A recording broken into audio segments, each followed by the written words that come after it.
recebendo Oswaldo Vieira, não é, que é da Klabin, e o Oswaldo vai fazer uma apresentação intitulada Tecnologia de Sensores Virtuais e Controle Avançado em Indústria de Celulose e Papel.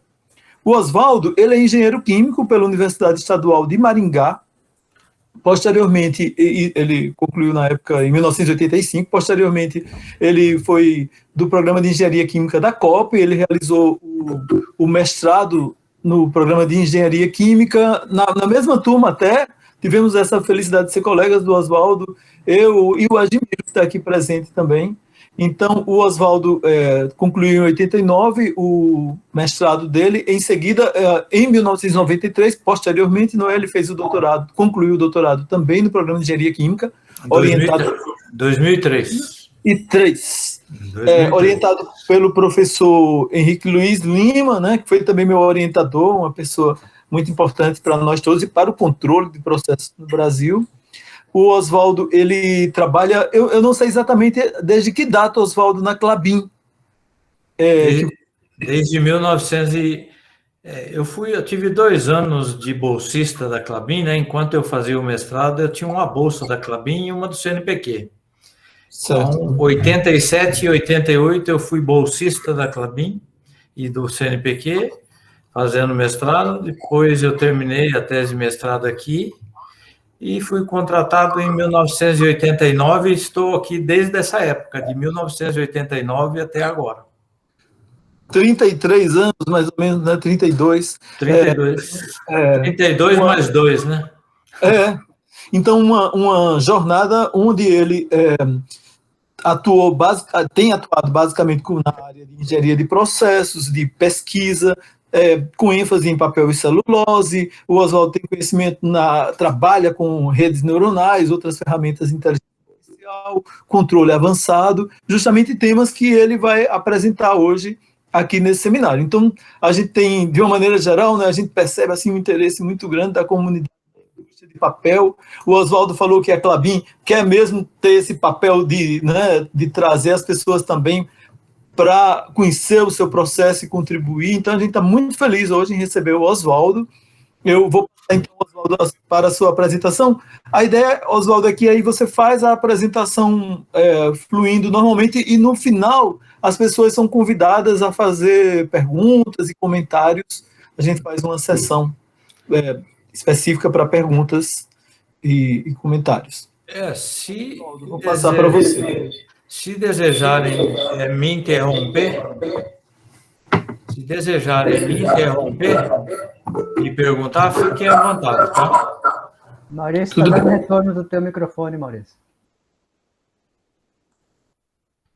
Tá, pode seguir, Oswaldo. Estão me ouvindo bem, hein? Sim, estamos te ouvindo bem agora. Então, assim, primeiro agradecer aí o Maurício, né, que entrou em contato comigo aí para a gente buscar apresentar o que a gente faz na indústria de celulose e papel, nessa área de modelagem, simulação, controle, né? E para a gente aqui é uma satisfação muito grande poder dividir esse conhecimento com vocês. É uma oportunidade aí de angariar discípulos, né, para a área de celulose e papel, né? E, assim, a primeira parte do que eu vou apresentar, eu vou tentar fazer rápido, né? A apresentação de controle mesmo, ela é relativamente rápida. O que eu vou fazer inicialmente é descrever um pouco o processo de fabricação de celulose e papel. Isso deve demorar um pouquinho mais, mas só falar de controle sem falar do processo é uma perda de oportunidade, né, para a gente aí dividir o conhecimento com vocês, tá? Eu não vou estar, é bem possível que eu não vou estar vendo mão levantada, né? Então, eu vou pedir para que, se tiver pergunta, pode me interromper. Eu vou dividir a minha tela aqui com vocês. Então, a primeira parte da apresentação, como eu falei, a gente vai falar um pouquinho da fabricação de celulose e um pouco mais da fabricação de papel, e aonde assim, nós estamos executando esse projeto de implementação, né, de sensores virtuais e controle avançado na máquina, tá? E aí, por favor, né, fiquem à vontade aí, tá?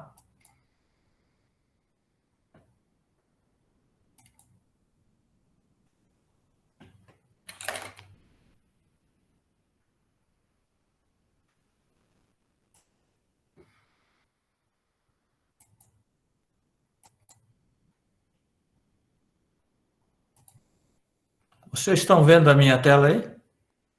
Está aparecendo, Oswaldo. É? Então, assim, isso aqui, o que eu vou apresentar é uma máquina de papel, depois eu vou percorrer a máquina com vocês aqui, tá? Mas, assim, a máquina de papel é uma máquina... Oswaldo, só um favorzinho, você pode ocultar a barrinha que tem embaixo aí da tua tela, tá? Que tem um botão de ocultar ali. Tá?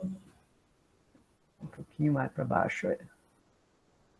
Só não no azul. Isso, perfeito. Esse negócio aqui também... Tá atrapalhando vocês isso aqui? Bom, tá aparecendo essa barra. Agora, esse é um PDF?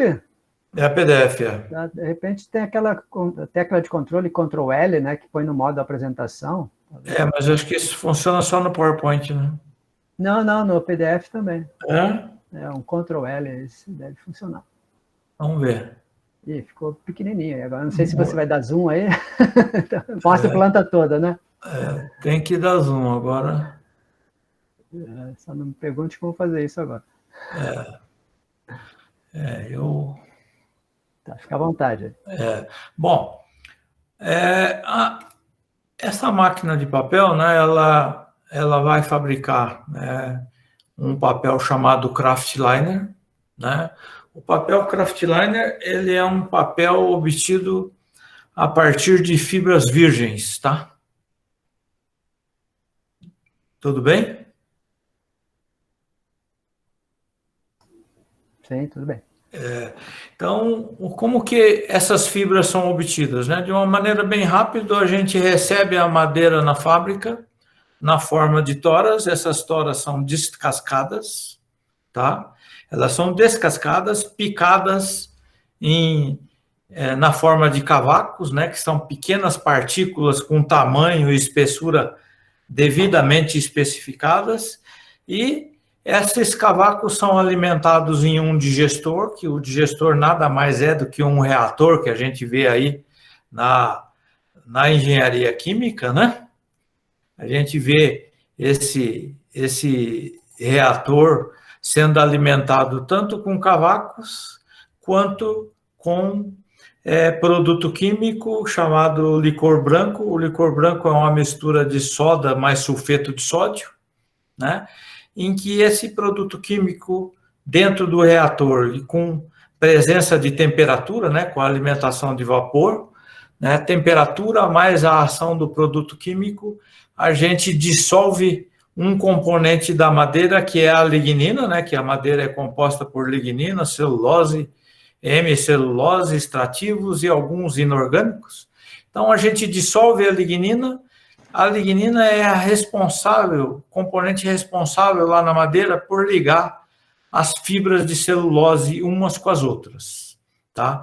Então, nós dissolvemos a lignina e liberamos a celulose, tá? E esse processo, né, de fabricação, né, de fibra é chamado processo Kraft, tá? O processo Kraft a palavra Kraft vem do alemão ou do sueco, que quer dizer forte no sentido de resistência, né? Essa fibra produzida por esse processo é a fibra mais resistente que existe e que foi inventado aí pelos cientistas aí de produção de celulose, tá?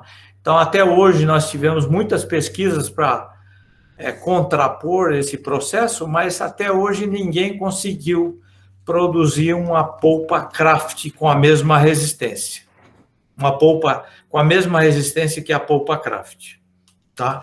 Então, por isso que o papel é chamado Kraftliner, né? Então,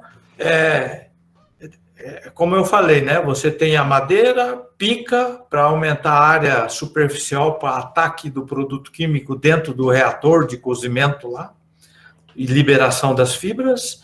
E aí as fibras estão prontas ou para serem branqueadas para produzirem papel branco ou para produzirem papel marrom, que é esse que nós vamos falar aqui.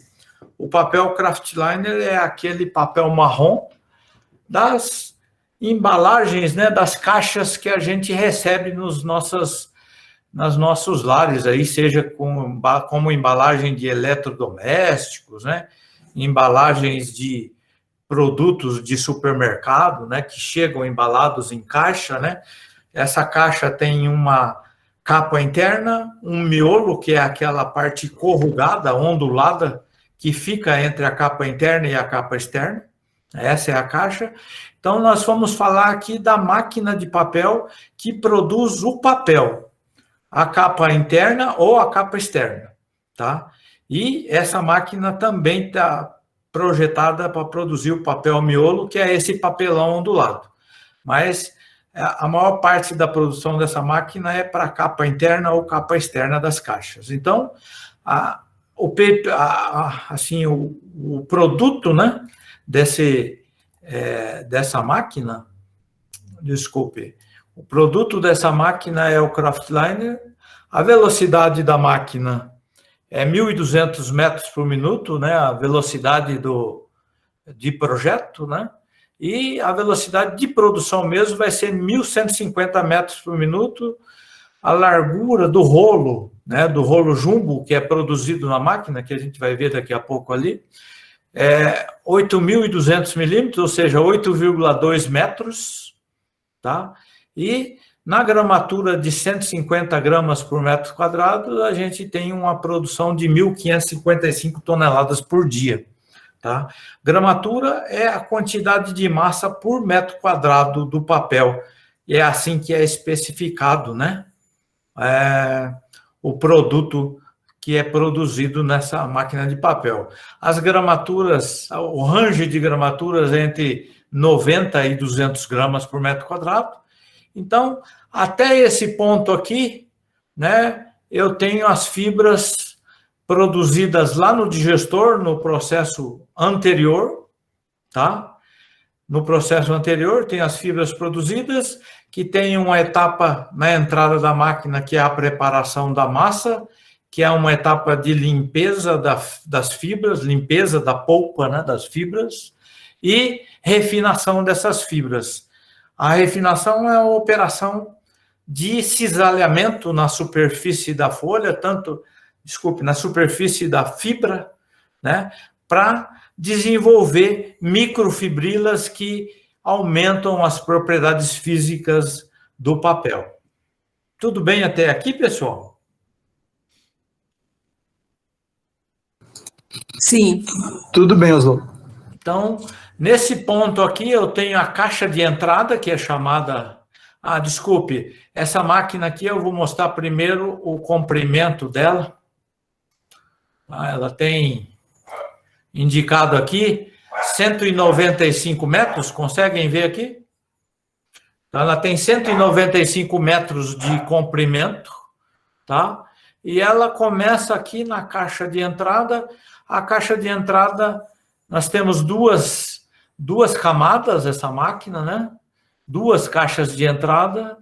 A caixa de entrada nada mais é daquele equipamento que a gente vê quando a gente está fazendo a engenharia química, é um bocal. É um bocal que alimenta a suspensão de fibras nessa mesa formadora, que faz esse movimento, né? Ela pega a suspensão de fibras e traz nesse sentido, né, aqui, para o lado esquerdo meu aqui, né? Então, faz esse movimento aqui, pegando a suspensão de fibras e formando a folha de papel, tá? Então, como eu disse, né, tem duas camadas, uma camada cobertura e uma camada base, tá? E até esse ponto aqui é um processo de adição de água, até 99,5% aqui na caixa de entrada, 99,5% é água, 0,5% é fibra, né? E desse ponto para cá é o processo inverso, eu vou remover água. Então, eu tenho uma seção aqui de formação da folha, né? Onde eu tenho a remoção da água por ação da gravidade para baixo, né? Para baixo, através das aberturas da tela formadora, e por vácuo, né? Nós temos elementos que promovem vácuo aqui também, né? Nesse ponto aqui, eu uno a camada cobertura com a camada base, né? Aí, nesse ponto, eu tenho aqui um rolo que é chamado, né, um rolo Cush, que libera a folha, né, para a seção seguinte, onde eu tenho duas prensas, né, do tipo sapata. Até aqui, né, é vácuo e gravidade, a remoção de água. Nesse ponto aqui, eu vou ter força mecânica desse rolo verde aqui, esses dois rolos verde aqui, né? Eles são forçados contra esse rolo e a folha passa entre esses rolos, né? E tem a ação mecânica de mais remoção de água, tá? Então, eu tenho nesse ponto aqui, na entrada da secagem, né? Eu tenho aqui em torno de uns 45% de fibras e 55% de água, tá? E depois da prensagem eu vou passar pela seção de secagem, tá? Esse papel, né, esqueci de comentar, é uma inovação da Klabin, esse papel dessa máquina aqui, que é a máquina 27, que deve partir nesse mês de julho, aqui, né, próximo a gente aqui, na cidade de Ortigueira, né? A gente tem um papel com 100% fibra de eucalipto, que é uma inovação, porque antes desse papel a gente usava a composição de fibras de eucalipto e pinos. Então, isso é uma inovação que, saindo da prensagem, a gente passa pelos cilindros secadores. Cilindros secadores nada mais são do que cilindros, né, de metal, alimentados com vapor. Ao mesmo tempo que você tem a alimentação de vapor, ele troca calor com a superfície do cilindro e transfere esse calor para a folha de papel, evaporando a água, e no mesmo tempo que eu tenho alimentação de vapor, eu tenho retirada de condensado desses cilindros secadores, tá? Aí tem toda essa seção, né? Vocês podem ver que, se você comparar a seção de secagem com a seção de prensagem e a seção de formação, a seção de secagem, ela é muito maior. Ela é muito maior, tá? Por quê, né? Por que a secagem, né, utilizando vapor é muito maior? Porque até a seção de prensas eu removo a água que está livre junto com a fibra, né? Na secagem, eu tenho que remover a água que está intrínseca, ela está dentro da fibra. Então, por isso que é mais difícil, né?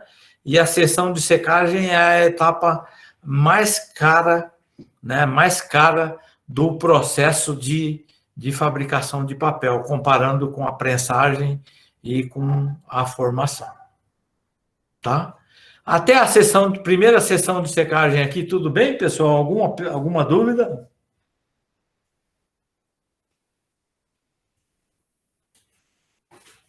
Não? Tudo ok. Então, não. Depois da sessão de secagem, esse papel, e aqui, né, eu falei do papel com 100% fibra de eucalipto, aqui reside a inovação desse papel, tá? A inovação desse papel, que é uma aplicação de amido superficial, né? O mesmo amido, né, que a gente conhece aí, da maisena, né? É um amido industrial, né? ele é aplicado na superfície, né, 2 gramas por metro quadrado de cada lado do papel, e essa aplicação veio compensar a falta da fibra de pinos. Hoje, né, com essa inovação, a gente produz esse papel aqui, vai produzir, né, já temos os protótipos que a gente usou uma máquina da Klabin que fica lá em Goiânia, em Pernambuco, aí no estado aí do professor Maurício, né? Nós temos uma máquina lá onde a gente desenvolveu o protótipo desse papel. Então, nós vamos transferir esse protótipo para essa máquina aqui, que vai produzir com essa aplicação de amido superficial e que vai produzir um papel com qualidade, né, em termos de propriedades físico-mecânicas, bem maior, bem superior àquele papel que utiliza pinos na sua composição. Tá? Então, aplicou o amido superficial, desculpa, né, estou mostrando o lugar errado aqui, aplicou o amido superficial, a gente tem outra etapa de secagem, e aí o enrolamento do rolo jumbo, né? Do rolo jumbo,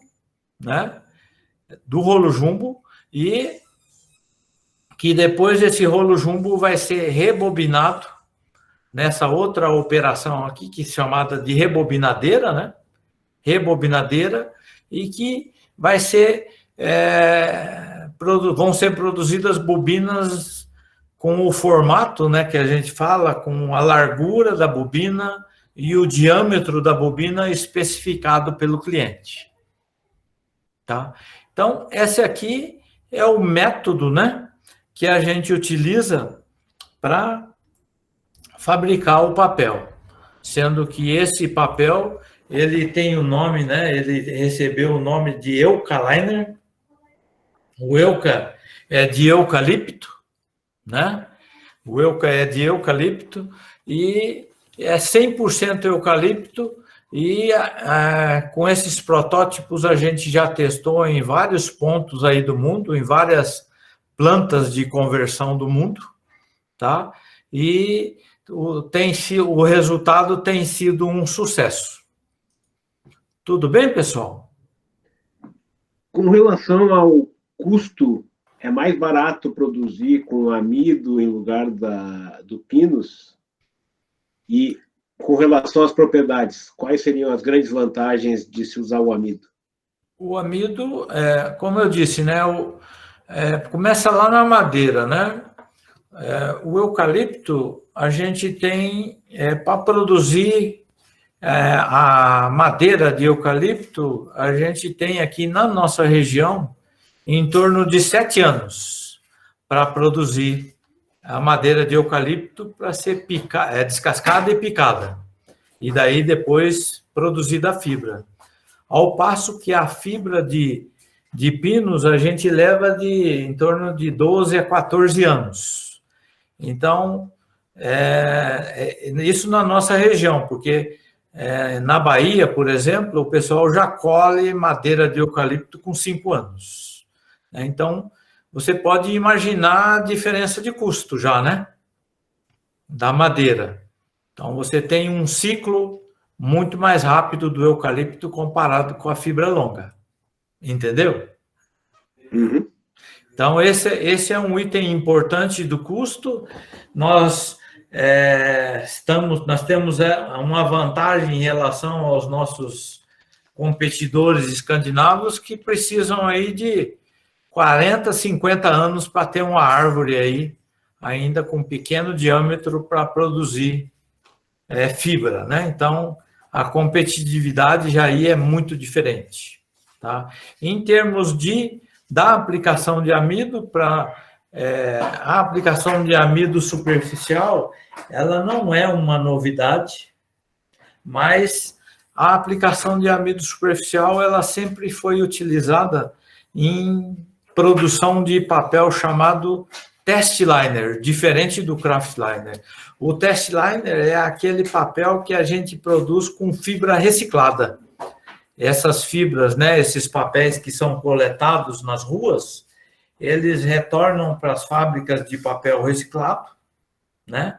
E são recicladas e produz papel novamente, né? Mas, à medida que eu vou reciclando as fibras, eu vou perdendo qualidade. Aí a necessidade de utilizar o amido superficial, né? Então, a inovação foi utilizar uma tecnologia que existia, mas para produzir um outro tipo de papel. Ninguém no mundo tinha imaginado utilizar amido superficial em papel kraftliner. Então, foi a inovação da Klabin e que possibilitou tirar os... Porque até então a gente usava 70% de fibra curta e não conseguia tirar os outros 30% de fibra longa. Então, com essa aplicação superficial, a gente tirou os 30% de fibra longa e conseguiu aumentar as propriedades físicas do papel. Entendeu? E o amido é de que fonte? É amido de milho. De milho. Tá? Amido superficial de milho. É um amido especial, né, que tem um componente majoritário que ajuda a não absorver água. E Oswaldo, esse papel formado, qual é o poder de reciclagem dele depois? Porque já vai estar com fibras curtas, né? Já que não tem o pinos, né? Ele vai ter um poder de reciclagem boa? Vai. Nós estudamos isso aí. As propriedades, é claro, né, que a fibra curta ela tem propriedades diferentes, né? Mas nada diferente do que o pessoal já tem como matéria-prima de fibras recicladas aí de mercado. Ok. Ok? O processo de fabricação de papel aqui, vocês conseguiram pegar? Ficou alguma dúvida? Eu falei muito rápido. Não tem, para mim, assim, não tem pergunta ruim, tá, pessoal? Qualquer pergunta, qualquer que seja, a gente está aqui para responder. Tudo bem? Tranquilo. Então, está indo mais rápido do que eu pensava, né? Já tinham tido algum contato com a máquina de papel? Já visitaram a máquina de papel anteriormente? No conheço máquina de papel. Quanto tempo leva esse processo, Oswaldo? O processo de fabricação de papel? Sim, desde que entra aí a fibra até É coisa de... A velocidade aqui, né? Dá para a gente calcular, né? A velocidade aqui, como eu mostrei, é 1.200 metros por minuto, né? Então, o comprimento da máquina é 200 metros. Uhum. 200 metros por 1.200, né, dá um sexto. Dá um sexto de minutos. Então, é rápida, não é muito rápida. Entendeu o cálculo? Sim, porque tem em torno de 1.500, você comentou 1.500 toneladas por dia. 1.555 toneladas por dia essa máquina vai produzir. Então, é uma produção interessante, mas pode falar assim, pode pensar assim, né? Ah, mas é muito papel, não? Atualmente, nós temos falta desse papel no mercado. Não só no Brasil, mas no mundo inteiro está faltando o papel kraftliner. Papel de embalagem, né? E olhando essa máquina, onde é que são os principais problemas operacionais que ela tem em termos de falhas? Quais são as regiões mais críticas que obriga a parar a produção? Nós temos vamos dizer assim, normalmente as máquinas de papel, elas param a cada 45 dias. Para, principalmente, limpeza, né? Porque a matéria-prima, né? E junto com a matéria-prima, a gente utiliza químicos para fabricar o papel, principalmente cola, né? Porque a fibra, ela absorve a água muito facilmente. Então, a fibra precisa ser colada. O processo de colagem é uma reação química da fibra com a cola, que pode ser cola de breu ou cola sintética do tipo dímero de alquil-ceteno, né? E, com o tempo, né, esse processo vai sujando. Então, a máquina, cada 45 dias, ela tem que parar para ser limpa, para ser lavada, né? E aí, quando você faz esse processo de parada, às vezes 24 horas parada, por exemplo, você faz as manutenções, né? Porque você tem ao longo da máquina sensores de vibração, né? Diversos sensores que indicam pontos onde tem que ter manutenção, tá? Então, Mas a gente falhas tem... assim, operacionais de obrigar a parar a produção por questões operacionais não existe. Ela trabalha os 45 dias sem problema nenhum. Desculpa, eu não entendi. Deu um eco. Falhas de operação devido... falhas não previstas, né? Tipo, alguma coisa que a máquina acaba tendo algum problema operacional que obriga a parar a produção momentaneamente, não para parada programada, digamos. Ah, sim. Só se a gente tiver, como eu mostrei, né? Isso aqui, nós temos vestimentas, né? Aqui é uma mesa formadora, né? Uma tela sintética que é vestida na máquina. Então, a mesa formadora faz esse movimento aqui, né? Esse movimento entrega a fibra aqui e vem buscar mais aqui, né? Então, nós temos vestimentas aqui, vestimentas na outra mesa formadora, temos vestimentas na prensagem, vestimentas na secagem. Então, só se a gente tiver algum problema, né, que normalmente isso é cuidado, né? Algum problema de um desalinhamento, alguma coisa assim, e que rasgar uma vestimenta. Esse seria uma possibilidade. Mas máquinas bem ajustadas, né, feitas as manutenções adequadas, tudo isso, né, é trabalhado, questão de alinhamento de rolos, né, vibração. Então, você tem diagnóstico frequente de todas as partes da máquina e previne essas falhas que muitas vezes são acidentes, né? Porque Oswaldo, falha operacional é muito difícil ter. esses diagnósticos que você falou, eles são feitos assim por interpretação dos operadores, ou você já tem sistemas que analisam os dados de vibração e a partir daí já dão um diagnóstico? Sim, tem computadores, né, e softwares dedicados para isso, para indicar problemas. Tem computador dedicado só para vibração. E vocês têm essas máquinas, vocês têm algumas máquinas trabalhando em paralelo? Como é que é a configuração? Essas máquinas, é uma máquina ou são várias máquinas trabalhando em paralelo? Depende da fábrica, né?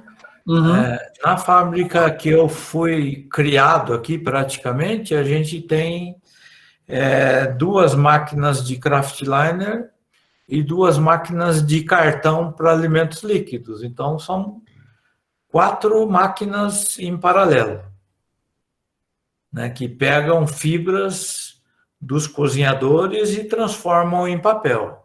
Em outras unidades da Klabin, às vezes eu tenho uma máquina, às vezes eu tenho 3.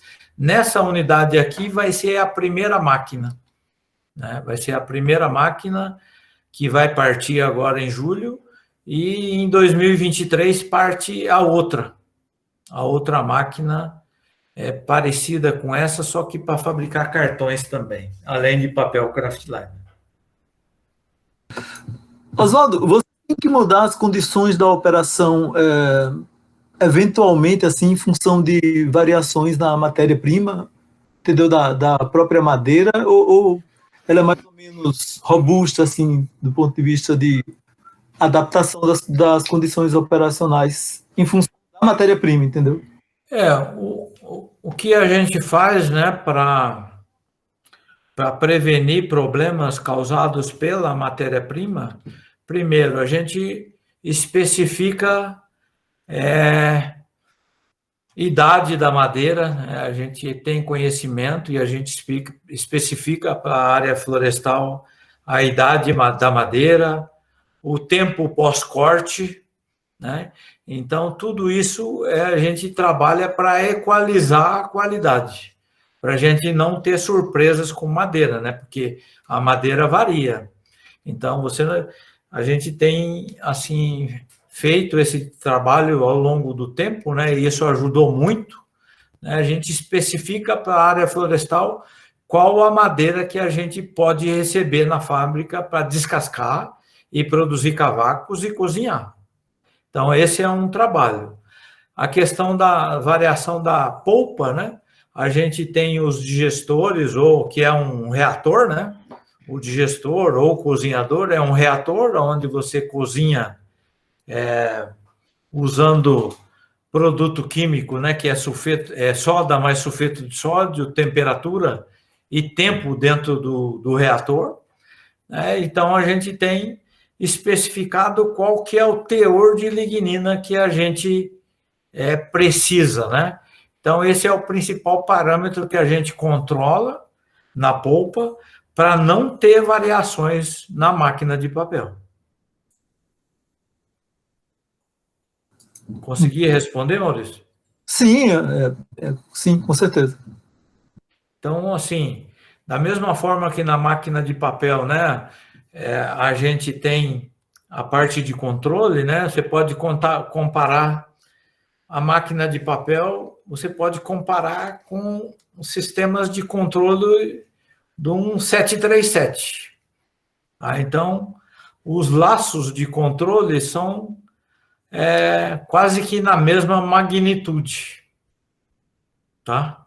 De um Boeing aí 737. Então, é um processo muito complexo, né? Assim como o reator lá, o digestor, a máquina de papel é um processo muito complexo, muito dinâmico e altamente não linear. É muito não linear. Então, a gente precisa, assim, cuidar, né, qualquer trabalho que a gente faça em controle dentro da máquina, dentro da indústria de celulose e papel, os resultados são gigantescos. Tem projetos que a gente paga, projetos, né, de controle aí, que o pessoal que nos ajuda, né, do tipo da Tri-Solutions, né, que nós falamos anteriormente aí, entre outros, nós temos projetos aí que a gente se paga em 3 meses. Então, assim, o campo aí é muito fértil e cheio de oportunidades, e qualquer trabalho que a gente faça, os resultados são muito grandes, muito significativos. Tudo bem? Eu não sei se eu estou antecipando, se você pretende ainda falar na sequência, mas, assim, tanto para o digestor quanto para a máquina, o uso de sensores virtuais, assim, também ele tem contribuído com esses ganhos que você citou aí, né, dos projetos com a própria Tri-Solutions. Não sei se você está programando para falar na sequência. Se sim, peço desculpas por antecipar aqui alguma pergunta. Não, é o normal, né? A gente, normalmente a gente explora sensor virtual, sim, mas quando a gente tem assim, a oportunidade, além do sensor virtual, a gente vai direto para o controle avançado. Entendeu? A gente não fica só no sensor virtual. Sim, Mas a gente vai falar um pouquinho mais depois. Pois é. Perfeito. Tá bom? Oswaldo, ainda sobre a máquina, essa máquina em particular que você está falando, que é uma nova máquina aí da Klabin, ela foi fabricada na Klabin ou é importada? É importada. Vocês conhecem a Valmet? A Valmet é daqueles, lembra dos tratores Valmet? Sim, sim. Então, a Valmet é uma empresa aí, junto com a Voith, né? São concorrentes. A Valmet é uma empresa finlandesa, né? Escandinava. Tem aqui no Brasil, né? Tem partes da máquina que são fabricadas fora, mas a maior parte é aqui. Tá? Então, a tecnologia é uma tecnologia conhecida, né? Então, tem até pelo menos 2 competidores aí, a Voith e a Valmet, tá? Mas, dependendo para aumentar a competitividade, o pessoal fabrica coisas aqui e outras são trazidas de fora. Tem coisa que vem da China, né? Mas da Valmet, mas vem da China. Porque a mão de obra na China, comparando com a Europa, é muito menor, né? Mas a tecnologia é da Valmet. Tá ok, obrigado. O processo de construção da folha, né? Da união da base com a cobertura, depois da prensagem, da secagem, aplicação do amido superficial, enrolamento. Tranquilo? Eu consegui transmitir para vocês como que é? Tranquilo, Oswaldo. Então tá indo bem mais rápido do que eu imaginava. Tá? Então, essa aqui é a máquina de papel. Como eu falei, até aqui é um processo de adição de água e depois desse ponto aqui, o processo inverso, que é de remoção de água. A qualidade do produto final, lá no final da folha sendo enrolada no rolo jumbo, que eu falei, é feita nessa seção aqui, na seção de formação. Se você não formar a folha bem formada, né, se você tiver aglomerado de fibras, né, as fibras não distribuídas de uma maneira uniforme na folha, você não tiver uma folha bem formada aqui, pode esquecer que não, você pode pintar o papel de ouro lá no final. Não melhora a qualidade. Tá? Então, essa seção de formação aqui da base e a seção da formação da cobertura é onde a gente faz a qualidade do produto final, que é o papel. Tudo bem?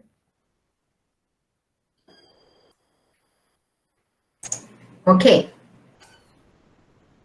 Vou mudar aqui, então, para a apresentação.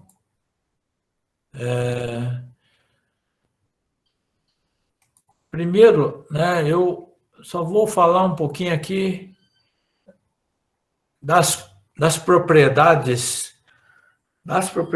que serão implantados o sensor virtual e o controle avançado nessa máquina de papel.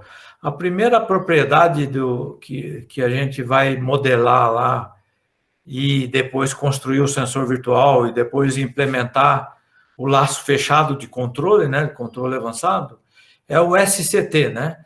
O SCT, em inglês, é o Short Span Compression Test.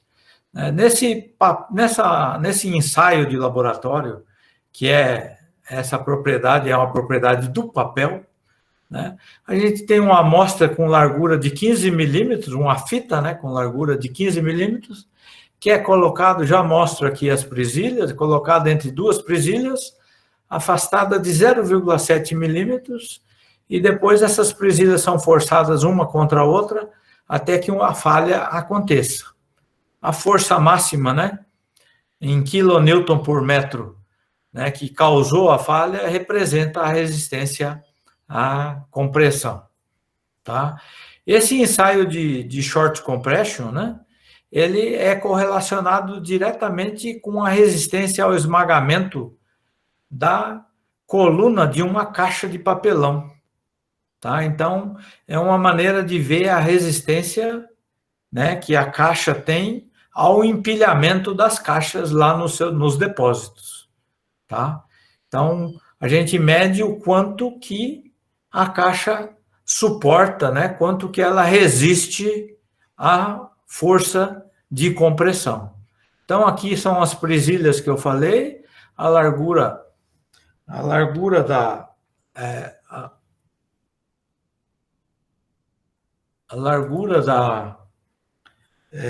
fita,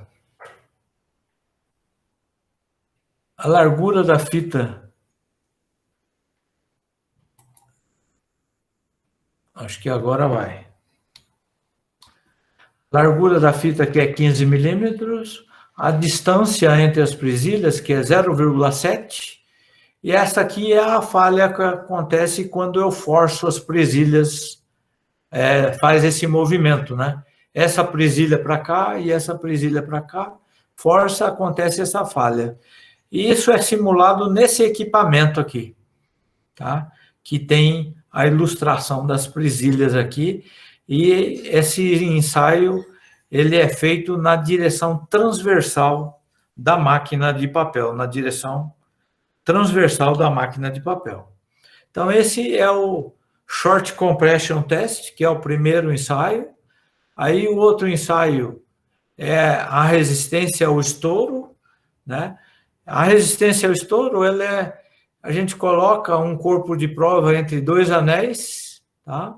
Prende esse corpo de prova entre os anéis e existe, né, um diafragma de borracha que, com auxílio de ar comprimido, se expande até o rompimento do corpo de prova, tá? Isso nos dá uma ideia da resistência ao estouro, né, em termos de pressão em quilopascal, né? Em quilopascal. Aqui a gente vê os anéis, né, onde eu prendo o corpo de prova, e o ar por baixo força o diafragma que rompe o corpo de prova e registra o valor nesse display aqui, qual que é a resistência ao estouro do papel. Tá? Então, para trabalhar essa questão do short compression e resistência ao estouro, a gente trabalha em refinação de fibras, que eu falei anteriormente lá, a desenvolver fibrilação na superfície da fibra, a prensagem a úmido no máximo, né, que a gente deixa no máximo, ajuda principalmente no SCT, e a formação que eu falei anteriormente, né, ali na mesa formadora, é que ajuda na resistência ao estouro também. Consegui reproduzir aí para vocês os ensaios, pessoal, na folha de papel?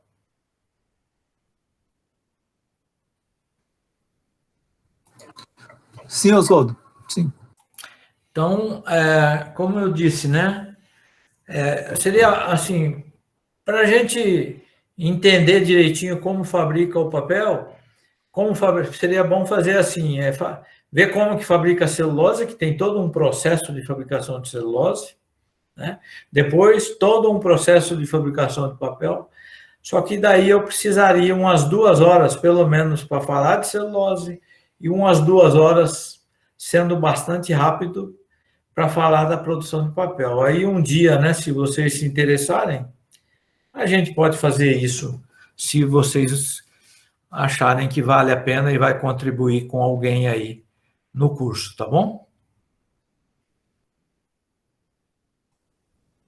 Então, aqui, a gente, então, vamos falar especificamente, né, sobre a questão de modelagem, né, sensores virtuais e controle de processos, né, é algo que a gente já vem há algum tempo trabalhando, né?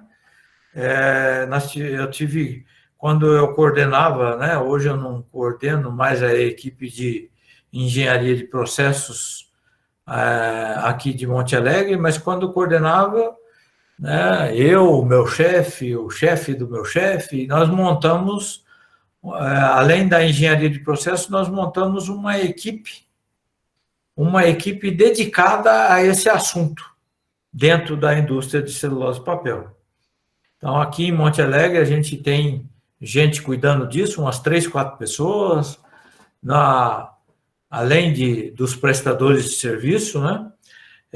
Na unidade Puma, que é onde vai entrar essa máquina, a gente tem uma equipe lá também. Por quê, né, que a gente conseguiu viabilizar isso? Por causa dos resultados.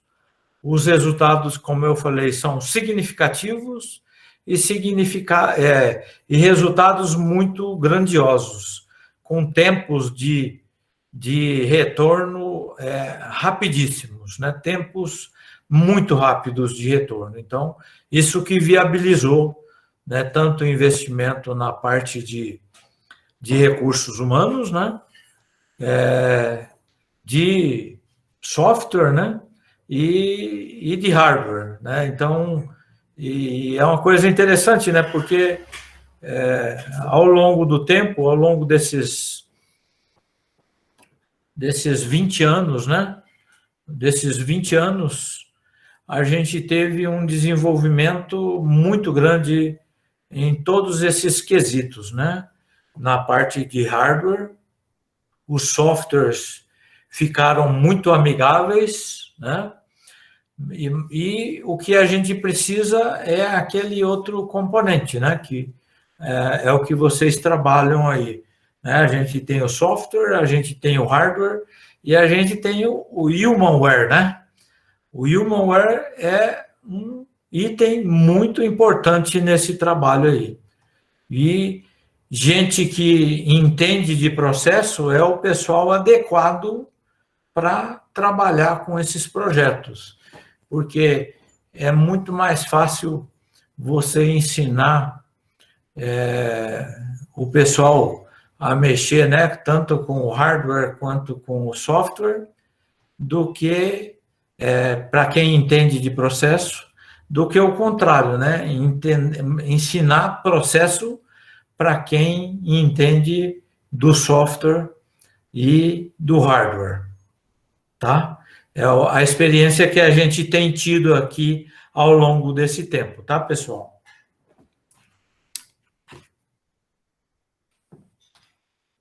Então, a questão de modelagem de processos não tem nada de novo aí para vocês, né? Que é o dia a dia, né? De vocês. É a questão de construção dos modelos. Então, para construir o modelo do processo, eu tenho as variáveis de entrada, ou que a gente chama no ambiente fabril de variáveis operacionais. Então, a gente tem a parte de pressão, temperatura, velocidade, propriedades de matéria-prima, né? E outras propriedades, né, que são inúmeras, muitas vezes, principalmente falando em fabricação de papel, né? Então, construindo, com essas variáveis de entrada, eu construo modelos de processos que imitam, né? Que com o modelo eu calculo quais são as variáveis de saída ou propriedades do produto final. No caso do digestor, por exemplo, pode ser o número kappa lá, que é o teor de lignina da polpa, por exemplo. Pode ser a viscosidade da polpa, né? Entre outras coisas. A alvura da polpa, para polpas branqueadas, ou propriedades, no caso da máquina de papel, a gente tem propriedades de qualidade, né, que é, por exemplo, resistência à flexão, a resistência da delaminação, que está chamada aqui de ply bond, edge wicking, né, que é uma propriedade de colagem da folha de papel. E para fazer esses modelos de processo, eu posso usar modelos caixa branca, né, que é o que vocês mexem aí muito, né? Os modelos que são perfeitamente conhecidos conhecidos a partir de aspectos fenomenológicos que ocorrem no processo, por exemplo, balanços de massa, energia, cinética de reações, termodinâmica, né? Ou usar modelo caixa preta, né? O modelo caixa preta, a gente tem modelos que são construídos apenas com dados empíricos, dados operacionais, né? Por quê? Porque eu não existe um conhecimento a respeito de aspecto fenomenológico, principalmente em máquina de papel, né? A única propriedade que a gente tem em algum modelo fenomenológico é resistência à flexão da fibra, que é diretamente proporcional ao módulo de espessura o módulo de elasticidade e espessura da folha, né? Então, é um modelo fenomenológico que funciona, mas a maior parte dos modelos são utilizados aqui, modelos caixa preta, tá? Ou uma outra possibilidade é caixa cinza, que é a mistura do caixa branca com caixa preta, onde eu posso adicionar conhecimentos, né? No modelo caixa preta, eu adiciono conhecimento, né? Conhecimento que se tem da ciência de fabricação de papel nesses modelos caixa preta, né? Isso é um exemplo, né, de uma adição de conhecimento de um software que a gente já utilizou. Você faz a modelagem em caixa preta, mas você sabe que, por exemplo, se você aumentar o seu nível de refinação, você aumenta a resistência ao estouro, por exemplo, né, da folha de papel. Então, você vai lá, tem software que faz isso, você vai lá no software e fala, olha, a inclinação da curva, né, da resistência ao estouro contra a refinação, ela é positiva. Então, você coloca lá, a inclinação da curva é de 0 a mais infinito, né?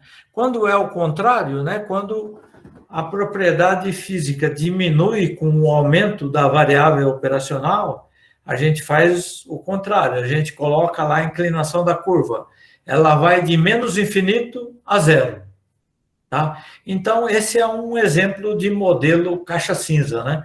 Onde você adicionou conhecimento ao seu modelo de propriedade física. Ok, pessoal? Alguma dúvida, alguma coisa que eu esqueci aí? O Argimiro, o Maurício aí, que mexem com isso, e mais pessoal aí? Oswaldo, você próprio, né, já trabalha com isso também há muito tempo, né? O seu próprio doutorado já trabalhou aí com modelos redes neuronais, então é tudo muito pertinente. Então, assim, são exemplos, né, que a gente utiliza, tem outros, né? Tem outros, aqui a gente tem outros métodos, né? A gente tem, por exemplo, né, aqui, mesmo o pessoal da Valmet, né? O pessoal da Valmet, eles trabalham com ajustes de funções, né? Fazendo regressões múltiplas não lineares. Eles usam aí, para uma modelagem, essa semana passada, a gente conversou com eles, né? Eles usam o PLS, né? Que é o Partial Least Squares, né, os mínimos quadrados parciais, né, e também o PCA, né, que análise de componentes principais, também utilizam, e alguns utilizam redes neurais também, né, onde as redes neurais, acho que vocês aí mexem com isso direto, mas redes neurais é uma ferramenta onde você imita o neurônio do cérebro, né? Você modela a partir do comportamento do operador, né? Você pega o padrão de comportamento do operador, que ele mexe nas variáveis de entrada para produzir o papel com uma determinada qualidade, né, e apresenta isso para a rede, e da mesma forma, né, que os nossos neurônios lá que aprendem, por exemplo, aprendem o que é um cachorro a partir de um exemplo de um cachorro, né? Ou a rede, no processo de fabricação de tanto de celulose quanto de papel, a gente apresenta tanto as variáveis de entrada quanto as propriedades de saída e faz com que o software, né, ele minimize o erro entre a propriedade real e a propriedade predita, né, aqui do lado direito simulando o processo, né? Então, essa é uma ferramenta muito utilizada, mas ultimamente está crescendo bastante a questão das regressões múltiplas não lineares e o PCA e o PLS também. Tudo bem, pessoal? Algum adicional aí? Gostariam de comentar aí? Eu não sei se você vai mostrar na sequência, Oswaldo, porque, por exemplo, eu me lembro que o seu próprio doutorado já era aplicado ao papel, né? Vocês têm aplicado lá na Klabin essas ferramentas? Acredito que sim, né? Eu acredito que, suponho que você vai mostrar nos próximos slides, assim, né? Mas tem aplicado de uma maneira disseminada ou tem sido mais ocasional essas ferramentas de, por exemplo, redes neuronais? As ferramentas são utilizadas, sim. Mas é muito dependente de quem está trabalhando com o assunto, né? Então, às vezes, a gente vê, por exemplo, o pessoal da Honeywell, né? Vocês conhecem o pessoal da Honeywell? Eles utilizam muito regressões múltiplas, né? Mas em papel, né? Em papel a gente utiliza sim. Mas eu vou mostrar aqui para o caso da máquina 27, tá bom? Vocês conseguiram responder a sua pergunta, Maurício? Não, com certeza, é que eu fico curioso, né, mas conseguiu sim, claro. Então, aqui, esse é o exemplo lá que você falou, né? Eu peguei uma figura lá da tese de doutorado, né, que é uma propriedade que a gente tem, né, importante. O papel, esse papel aqui, onde a gente modelou resistência à flexão, né? Resistência à flexão ou rigidez do papel. Esse papel é aquele papel para alimentos líquidos. O papel para alimentos líquidos é conhecido da gente, né? É aquele papel do leite longa-vida, aquelas caixinhas do leite longa-vida. Então, uma propriedade interessante lá para quem converte o papel naquela embalagem é a rigidez do papel, ou resistência à flexão. E ele especifica isso, né? O convertedor lá, no caso que é a Tetra Pak, a SIG, Combi Block, eles especificam qual que é a rigidez do papel que a gente vai produzir. Então, e essa propriedade ela é muito interessante, né, de modelar, e a gente consegue modelar aí com até 8 variáveis operacionais, mais ou menos, né? Aqui a gente tem nessa figura, né, o azul é o sensor virtual e o rosa aqui é a análise de laboratório, tá? Mas é o mesmo princípio, né, de qualquer propriedade física, né? Você constrói o modelo, né? E o modelo, ele, utilizando um software, ele coleta os dados operacionais que as variáveis de entrada que você construiu o modelo, que você falou para ele, essas variáveis são as importantes, ele calcula e devolve para o sistema, né? Seja por SDCD, seja para o servidor do banco de dados, por exemplo, ele calcula e compara com o valor de laboratório.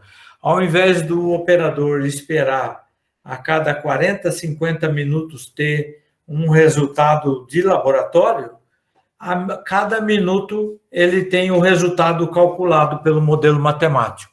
Esse é o sensor virtual. Tá? Esse é o sensor de rigidez. Tá bom?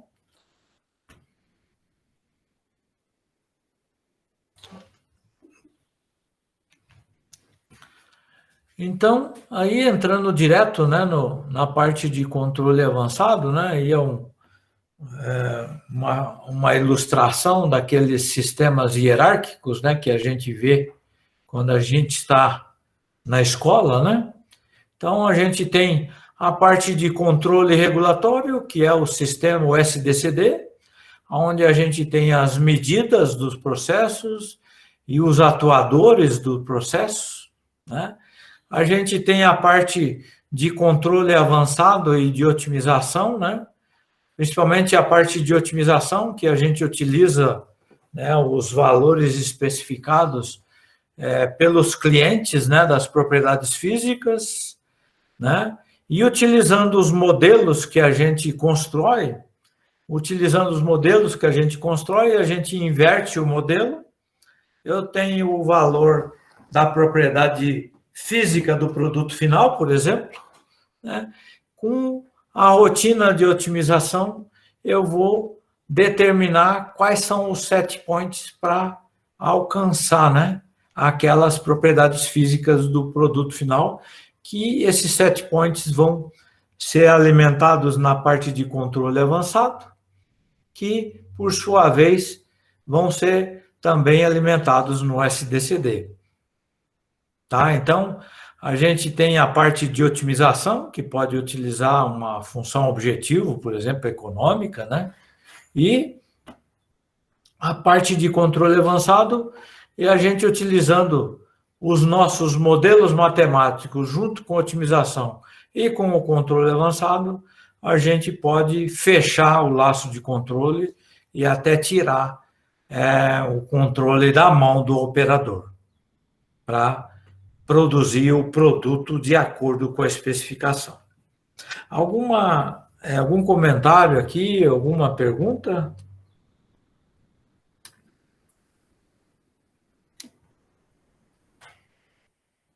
Não?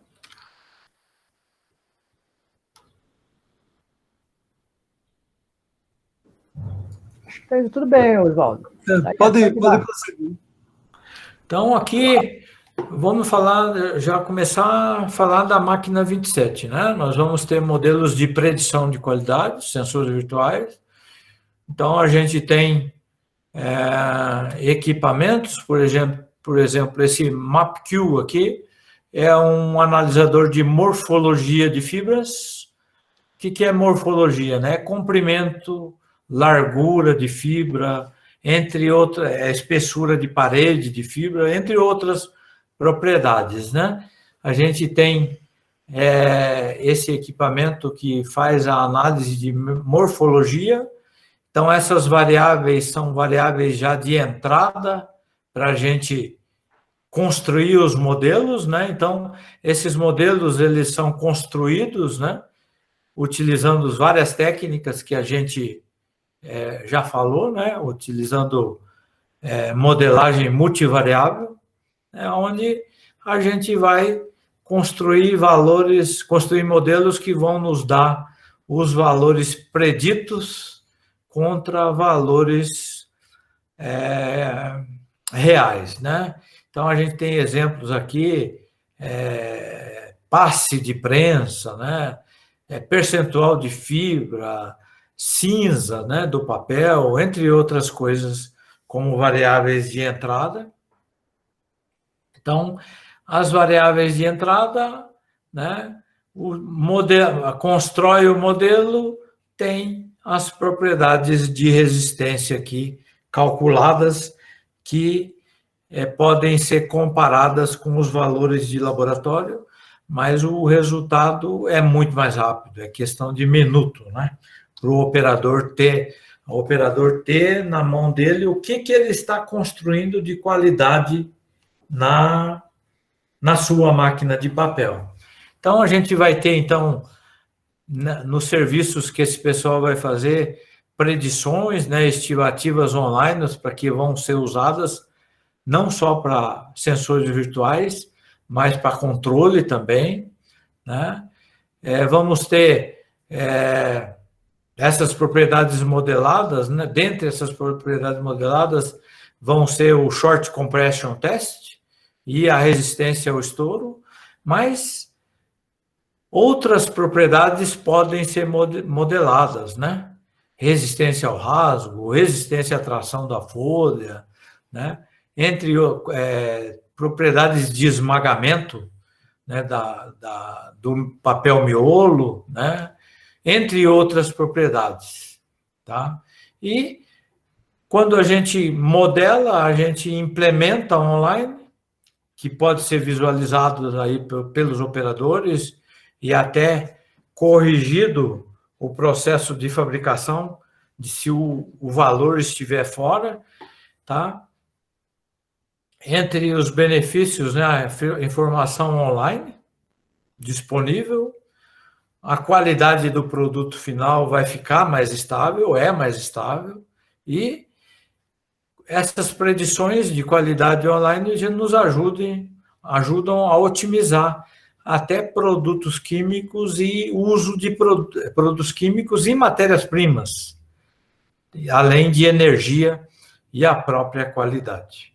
Então, aqui do lado direito, a gente tem um exemplo, né, de sensores virtuais do estouro, tá? Da resistência ao estouro, né? O vermelho é o modelo, o azul é a medida ao longo do tempo e do short compression, né? Só que eu comentei com o pessoal da Valmet que esse coeficiente de correlação aqui está muito baixo. É que a gente, quando tiver isso aqui, vai ter que ter coeficiente de correlação maior. Tudo bem até aqui, pessoal? Alguma questão? Oswaldo, esse módulo de imagem de fibra, ele é localizado após o bocal de injeção ou anterior a ele? Anterior. Ah, sim, então é uma propriedade da fibra. Da fibra, né? Isso. Tá bem. Tá? Tá, entendi. Então, ali que você controla as propriedades dela a partir dessa primeira medição. É? Sim.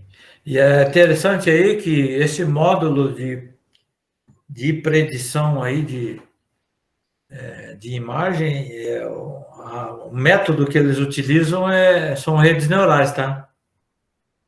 Para processamento da imagem. Sim, imaginei. A quantidade de variáveis que precisa, né? Ok, pessoal? Alguma pergunta mais? Não? Então, aqui, né, depois disso, né, a gente vai ter o controle, o MPC, né, que vai ser o controle avançado, tá? A gente tem a parte das variáveis manipuladas, que já são nossas conhecidas lá da modelagem, e tem as variáveis controladas. E o uso da tecnologia baseada em controle preditivo, né, que é predição do futuro, né, onde a gente vai controlar, né, as propriedades do produto final para reduzir variabilidade de uma forma automática, né? Então, tanto a parte de controle avançado quanto de otimização, né, tudo vai ser base dessa tecnologia que vai ser utilizada.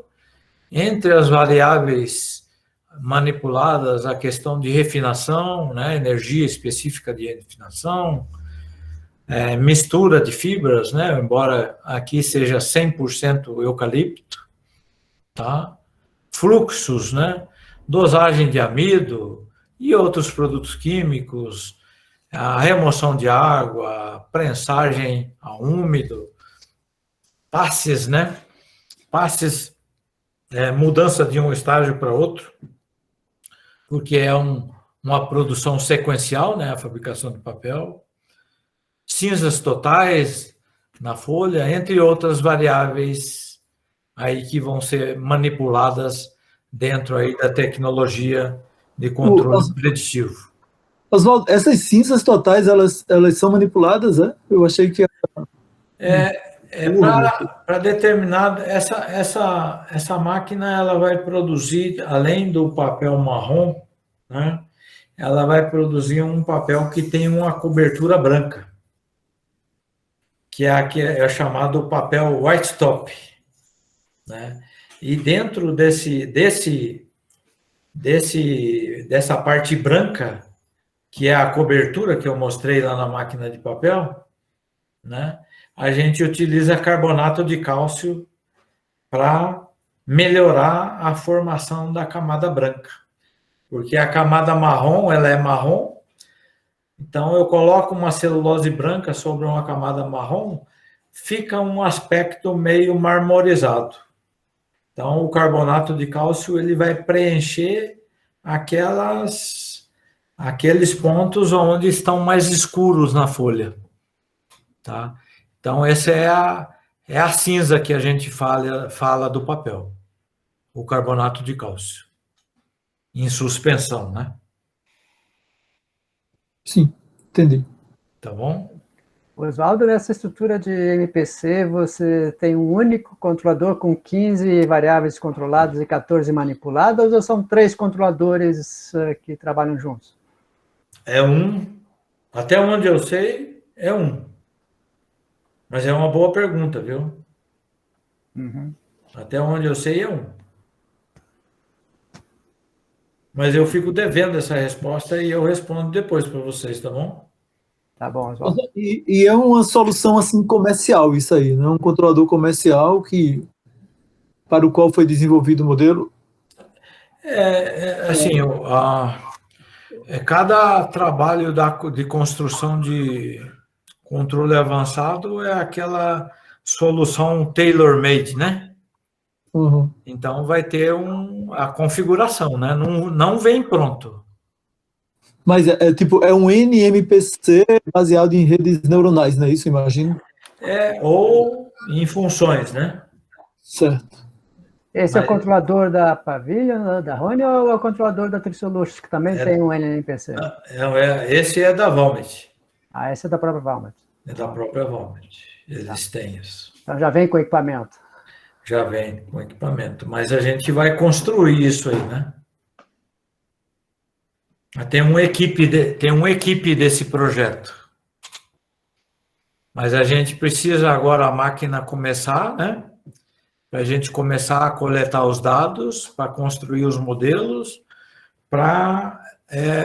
vamos passar aqui para o slide seguinte. Então, as ferramentas que vão utilizar é o FACnet, né? FACnet é uma tecnologia aí da Valmet.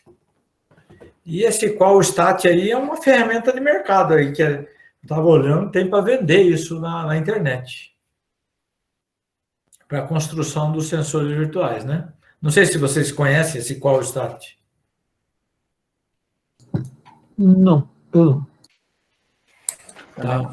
Então, assim, essa construção como eu falei, vai ter uma etapa aí de coleta dos dados, né? Coleta dos dados, construção dos modelos, e aí, assim, nós estamos propondo para eles, né? O primeiro estágio é que a gente, utilizando a parte de otimização, surgir as condições ótimas de variáveis do processo para o operador, para o operador aceitar a tecnologia, né? Porque qualquer projeto que, se você colocar pela goela abaixo de alguém, ele usa enquanto você estiver olhando, né? Mas se não estiver olhando, ele pega e desliga. Então, o que a gente quer com isso é vender para a operação primeiro, através das condições ótimas de processo, né? Ele viu que tem resultado e vai ajudar a vida dele, aí a gente, essa sugestão, né, das condições ótimas é em laço aberto, né? A gente começa em laço aberto e depois da aceitação a gente fecha o laço. Então, a proposta é a gente estar até novembro, estar com o laço fechado.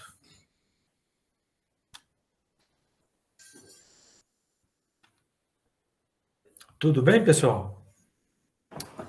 Quer dizer, a etapa de modelo eles já fizeram, estão fazendo por esses meses agora, né? Não, nem começaram. Nem começaram. A única coisa que nós temos agora é o cronograma de trabalho. A máquina, é claro que, assim, eles têm uma ideia mais ou menos, mas o que vai determinar são os dados, né? Então, a hora que a máquina partir, que deve ser agora nesse mês, né? Nesse mês, a gente começa a coletar os dados e já construir os modelos, que vão ser melhorando a qualidade dos modelos à medida que os dados o número de dados vai aumentando, né? Mas o modelo dessa parte dinâmica é essencialmente linear? Ou vai ser não linear? Não, é não linear. Mas não linear, porque é uma série temporal, com não linearidade, vai ter redes, essa parte da estrutura dos modelos. O que a gente está participando com eles, a gente vai testar as ferramentas, né? Jorge, deve ser dados defasados no tempo, Jorge, na alimentação da rede. Sim, sem dúvida. Oswaldo, e uma coisa interessante é que, como você falou, ao longo dos 45 dias, tipicamente, mudando também, não é isso? Então, o modelo para o início da operação talvez não seja tão bom, mas no final da operação, não sei se era legal algum modelo com algum grau de adaptação. Enfim, não sei também quanto a performance é afetada ao longo dos 45 dias, ou se esses 45 dias já são um tempo aí ótimo que não tem uma degradação na performance, né? É algo a pensar. O que eu posso adiantar, Maurício, que posso interromper aqui o compartilhamento? Olha, eu não sei se alguém quer fazer alguma pergunta e que queira ver ainda dos slides, porque eu acredito que sim. Como tem uma turma grande, inclusive a turma da Ninosca, né? Que deve ter aproveitado bastante. Se alguém quiser fazer alguma pergunta que dependa dos slides. Acho que não, Oswaldo. Ok. O que a gente... Se precisar, eu coloco aqui de novo. Ok. O que eu posso dizer assim é que o pessoal da Valmet, eles entendem do trabalho, mas eles não entendem de fibra não branqueada de eucalipto. Então, para eles vai ser um aprendizado também, entendeu? Então, dependendo da necessidade, a gente vai testar diversas ferramentas e usar aquela melhor que se adapte. Oswaldo, a esse respeito, tem aqui alguns alunos de pós-graduação, eu apontaria assim, da Unicamp, da URGS, da própria UFRJ, e às vezes o pessoal tem muitas ferramentas, né, o domínio sobre muitas ferramentas, machine learning, mas às vezes não tem dados reais da indústria para testar. Você acha que do ponto de vista de um uso meramente, puramente, 100% acadêmico, e a gente se comprometendo, né, enfim, cada uma dessas instituições aí a preservar, colocar dado em escala, etc., a gente poderia ter acessos desse tipo aí que permitissem modelar o comportamento da máquina, usando dados e usar numa tese de doutorado na Unicamp, por exemplo. Estou vendo o primeiro nome da Ana Cláudia aqui. Então, porque o pessoal domina muitas ferramentas, né? E pra gente, tem uns exemplos na literatura, mas que já estão muito explorados, né? Tipo Tennessee Eastman, era interessante ter acesso a... E a indústria, como você falou, não linear, como é o papel, é muito é muito desafiador para a gente. Então, eu não sei, nem precisa dar uma resposta agora, mas se você achar... Não, eu posso responder, sim. Sim. Normalmente a Klabin, ela tem um interesse muito grande nesse tipo de relacionamento, tá? Então, normalmente tem, assim, muito interesse. Até agora, né, a gente tem isso, e eu espero que continue por muito tempo para viabilizar trabalhos, né, que a empresa ganha, a universidade ganha, né? Então, nós já desenvolvemos diversos trabalhos aqui com a Universidade Federal do Paraná, entendeu? Aí, nós tivemos algumas teses de mestrado que o pessoal desenvolveu com dados aqui da fábrica. Então, a gente, em conjunto com o pessoal da operação, né, da fábrica, a gente elege pontos que a Klabin tem interesse de estudar. Ou, às vezes, acontece ao contrário, alguém da universidade propõe algum determinado assunto, que foi, por exemplo, o caso lá vocês lembram do ESLI, né? Lembro até, foi quando eu tive a ideia de chamar, foi a defesa lá com o ESLI, ele propôs aqui para a gente fazer um estudo de programação de produção de papel.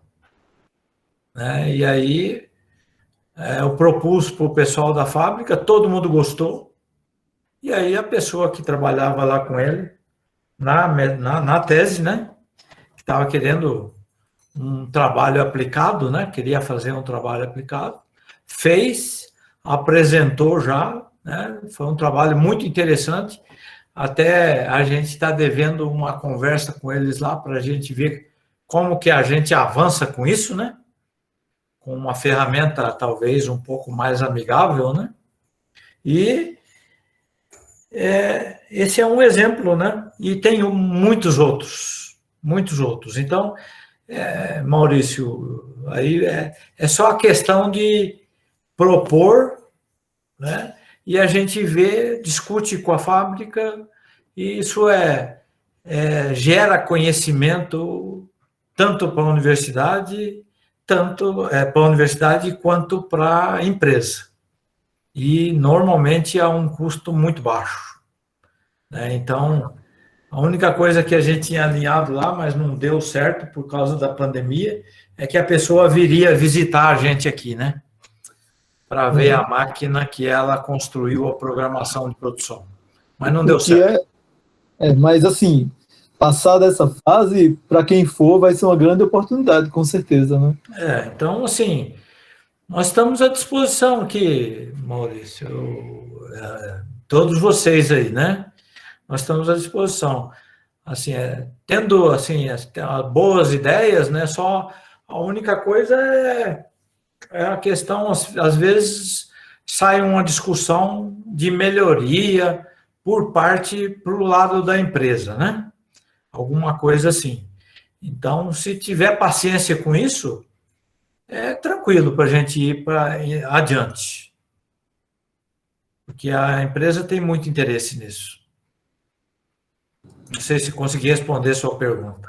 Sem dúvida. Eu acho que, inclusive, tem alunos meus que podem se beneficiar e a gente vai conversar e lhe procurar. Agora, Oswaldo fez uma apresentação que já deu espaço para que as pessoas fizessem perguntas, mas eu acho que é interessante a gente passar agora, né? Alguém que, enfim, ainda queira fazer perguntas, é o momento, pode avisar, abrir o microfone ou levantar a mão aqui para a gente passar a pergunta.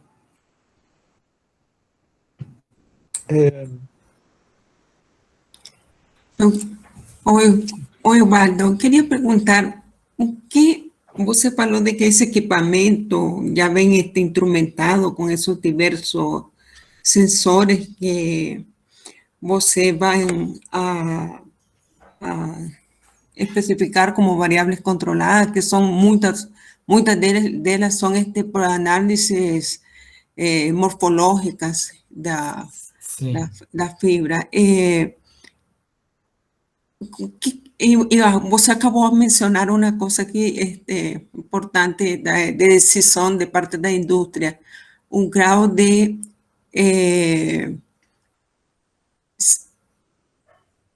amigabilidade do sensor, do equipamento para implementar na prática. Se vocês selecionaram esse equipamento, que foi o que vocês tomaram como critério de decisão para implementar esse sistema? Normalmente, quando a gente vai testar alguma coisa nova, a gente verifica muito referências, né? Então, quando o pessoal vem oferecer, ele já traz a lista de referências, porque todo mundo pede. Então, isso é algo que ajuda a aceitar o projeto, né? Então, normalmente as indústrias não gostam de serem as primeiras a testar coisas novas. Certo. Então, a gente vê primeiro o grau de aceitação por parte de outras empresas das tecnologias. A questão de morfologia de fibras, ela é uma tecnologia bastante conhecida já, né? Só a única coisa é a gente, nesse estudo de modelagem, a gente faz o estudo de fazer uma análise, faz um estudo de sensibilidade, né, das variáveis morfológicas.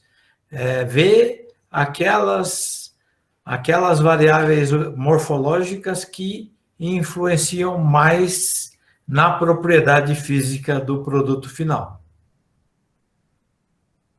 Não sei se... Sim, mas esses instrumentos para detectar essas imagens e processar essas imagens que vão a indicar essas propriedades de rigidez, porosidade, inclusive, do material, são instrumentos sensíveis, são instrumentos, pelo menos a nível da universidade, nós temos laboratórios multiusuários para fazer esse processamento dessas imagens. Não sei como estão a nível industrial, como são processados. Especificamente sobre a análise de imagens, esse equipamento lá da Valmet chamado MapQ, eles usam análise de imagens. Na parte de identificação de defeitos em produto final, utiliza muito análise de imagens, tá? Mas são, assim, tecnologias já muito utilizadas pelos fabricantes, né? Ok, obrigada. Em propriedades físicas, nós temos diversas propriedades físicas que são online, mas algumas são ainda offline, né? São feitas as propriedades físicas em laboratório. E aí entra a vantagem do sensor virtual, que ao invés de esperar 40, 50 minutos para ter um resultado, com o modelo matemático a gente tem a cada minuto. E ainda um pouco mais além, com o controle avançado, né, que inclui, junto à otimização, a gente tem fora da mão do operador. Certo, obrigada. Por nada. Pessoal, temos mais perguntas ou comentários?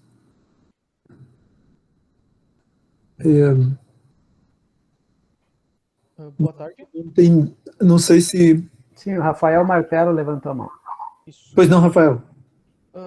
Eu só queria comentar, na verdade eu queria perguntar, eu sou aluno de doutorado do professor Jorge, e um dos trabalhos que nós concluímos agora, ou mandamos para o Adchem, seria trabalhando em cima da indústria de papel e celulose. Nós pegamos uma base disponível na internet para classificação de quebras de bobina, né? São eventos raros. Daí nós estávamos trabalhando com... Quebra, você fala, é rompimento de folha? Isso. Aí, até o professor Jorge chegou a comentar no meio da apresentação para possíveis paradas no processo, né? Sim. E daí eu vi que não foi comentado nada dessas possíveis eventos raros que acontecem, né? Eu fiquei também curioso de saber. Sim, o que existe, né, em termos de rompimento de folha, é tecnologia baseada em câmeras.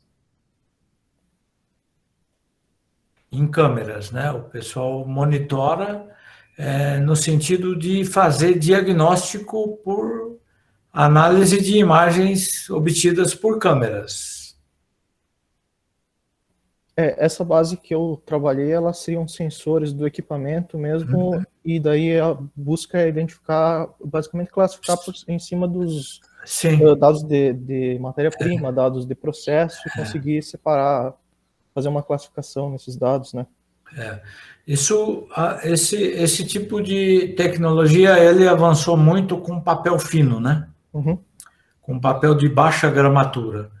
O papel fino, atualmente, as máquinas estão sendo, a maior parte no mundo inteiro, elas estão sendo desativadas. Então, em papel fino, em papel de imprimir e escrever, que é gramatura entre 50 e 70 gramas, né? Mais ou menos, aí as quebras são uma dor de cabeça, né? A quebra, que o pessoal chama de quebra, mas é rompimento de folha. Rompimento de folha é uma dor de cabeça. Então, a gente tem diversas assim, ofertas do pessoal, mas muito baseado em análise de câmeras, não fazendo do jeito que você está falando aí, né? De fazer construindo até um modelo para verificar de onde saiu, né? De onde surgiu, né, o rompimento. Ah, sim. Tá? Nos últimos anos, o pessoal parou um pouco com isso aí. Mas é interessante. Nas máquinas de papel e embalagem, os rompimentos não são muito frequentes, por causa da gramatura que é mais alta, né? Uhum. Quando tem rompimento é porque está com algum problema a máquina. Beleza, era mais sobre entender mesmo essa parte. Espero que tenha ajudado alguma coisa. Uhum. Oswaldo, você mencionou que estão fechando as máquinas de papel de fino, né? Então, é claro, isso deve ser devido à baixa demanda pelo seu uso, né? O pessoal não usar mais impressão em papel. Essa é a principal razão ou tem alguma outra? Não ler jornal, né? Não ler jornal. Ninguém mais lê jornal impresso. A questão de impressão, né?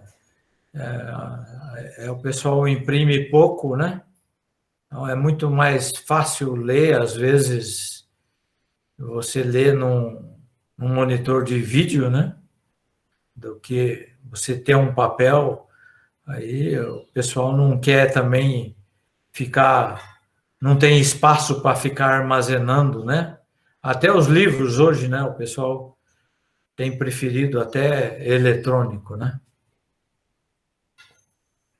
Certo. O outro comentário que você fez foi em relação aos operadores, né, que você comentou, né, que se eles não estiverem confortáveis com o controle avançado, eles não seguem usando, né? Então, isso tem que ser interessante, porque isso é uma coisa recorrente, né, nas diversas indústrias, né? Então, você botou mais um exemplo, né, que também nos papéis tem essa necessidade de fazer com que eles confiem no sistema, né?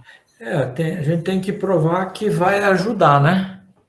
Tem que provar que vai ajudar, ele vê que vai ajudar, né? Porque senão o pessoal desliga, né? E a gente vê nessas regiões mais avançadas aí, você vai numa fábrica de papel, você vai numa sala de controle, tem um cara só lá, né? Porque o resto é tudo automático.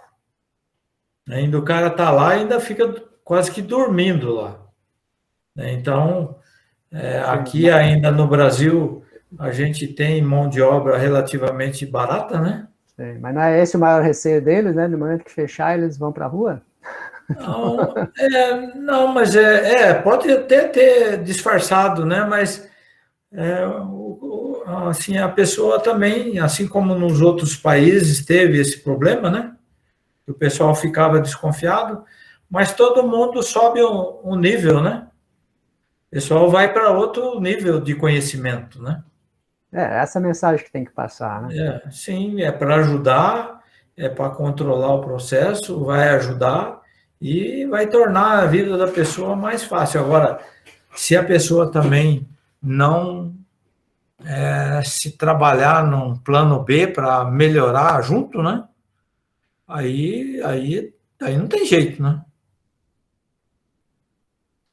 A gente tem que, a hora que a água vai subindo para o lado da cabeça, tem que ir dando um jeito de melhorar, né? Melhorar em termos de conhecimento. É isso. A Bárbara tem uma pergunta para fazer, ela levantou a mão. Bárbara, pode fazer. Opa, obrigado, Admiro. Primeiramente, agradecer o convite do professor Maurício e também pelo excelente seminário aí do Oswaldo. Obrigada por compartilhar as informações. Eu trabalho na Radix, também sou aluno de doutorado da UEM, na área de controle, né? Eu queria ver com você se você pode falar um pouquinho sobre o sistema de controle a vácuo que vocês usam na mesa formadora. Vocês implementaram que tipo de controle para essa parte da máquina? Olha, na parte de vácuo, a gente, assim, faz um compromisso entre formação e remoção de água, tá? Então, não tem um controle automático de vácuo, tá? Então, isso aí tem muitas máquinas que o pessoal ainda vai olhar lá o que chama o espelho, lá na mesa formadora. Onde está o espelho, né? O espelho é aquele ponto onde aparece água ainda na mesa formadora. Acho que já ouviu esse termo, né? Sim. Por quê, né? Porque os fabricantes ainda, embora já tenham sido feitas diversas tentativas, mas ninguém inventou um sistema de medição de consistência na mesa formadora que funcione. No passado, a gente tinha um sistema chamado NDC, nós tentamos por muito tempo fazer esse sistema funcionar, mas não funcionou. Para ter um controle de vácuo, a gente teria que ter um sistema de medição de consistência ou de concentração de fibras naquela mesa formadora que funcionasse. Não sei se respondi a sua pergunta aí. Entendi. Então, falta medição, né? Falta medição para poder fazer... É o elemento primário. É o elemento primário. Tá ok. Obrigada. Nada. E assim, a pergunta é muito boa, né? Porque controle avançado, controle em máquina, controle em processo, se você não tiver os elementos primários funcionando, é só para desgastar a tecnologia e criar uma imagem negativa, né? Então, se algum dia vocês forem implantar alguma coisa e estiver, a primeira fase é ver todos os elementos primários se estão funcionando. Porque senão é só queimar a imagem da tecnologia. Exatamente. Primeiro passo de um projeto de controle, né? Você verifica todas as medições, como que está a medição, para daí partir para a parte de modelagem. Isso, Em Monte Alegre, na fábrica de Monte Alegre, aqui, em Telêmaco Borba, a gente tem controle avançado nas áreas de produção de energia, turbogerador, na área de calcificação, na área de forno de cal, tá? Entre outras áreas. Na própria máquina de papel, né, controle automático de refinação. Então, é só a questão assim e a gente estudar, modelar e implantar, porque os retornos são muito, muito bons. Sim, exatamente. E a Radix agora está fazendo, junto com a Unidade Monte Alegre, né, o programa de otimização. E agora, recentemente, a gente estava trabalhando justamente no controle do gestor Camir. Vocês trabalham aqui com o Modesto, sim, né? Com o Modesto, exatamente. O Modesto foi eu que contratei ele. Olha aí, que legal. Então, é um pessoal, como eu falei, né? Essa equipe aí, da Klabin, é a equipe que tem mais gente, da Klabin como um todo, né? Que tem mais gente, e aonde tem mais implantados sistemas de controle, o Modesto, o Julimar, o pessoal que está trabalhando lá, o Henrique, é um pessoal muito bom. Apesar de não serem, só você não vai falar para ele, né? Apesar de não serem engenheiros químicos. O defeito, né? Eu também sou engenheira química, eu posso falar. Engenheira química que gosta de controle. Mas eles trabalham muito bem, eu gosto muito deles. Sim. Muito bom. A Radix ainda é do Rubião? O Rubião saiu da Radix, né? Agora o diretor é o Xaxá, né? O CEO. Esse eu não conheço. Você conheceu o Rubião? Foi colega dele, foi da mesma turma. Não, o Rubião não. Como não?